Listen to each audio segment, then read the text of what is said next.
ইদানিং আমার যে কি হইল, কি খাই, কি করি, কোথায় যাই, উফ, কিছুই আমার মনে থাকে না।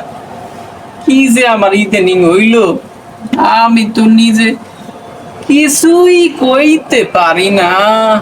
কি ভাই, একা একা কি চিন্তা করতেছেন? মোতালেব, আমি তোমার কাছে রওনা করছিলাম, পকেটে তো টাকা পয়সা নাই, তাই আমি একটা কামে ঠেকে গেছি। আমারে তুমি একটা কাম করো,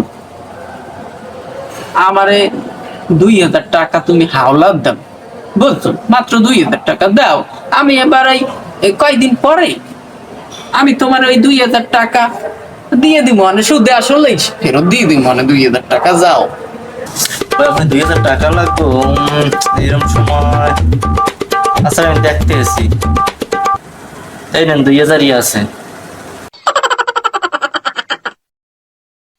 ভাই, আপনি থাইন টাইম কি আপনি খুঁজে পাইনি? আমাদের 2 মাস আগে টাকা নিয়েছিলেন 2000, টাকাটা দেবেন না?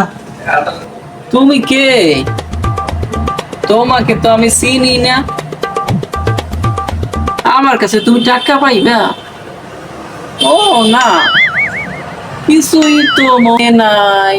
বহুদিনের পুরানো টাকা রে দোস্ত, মোতালেব রে কোনদিন ফেরত দিই না।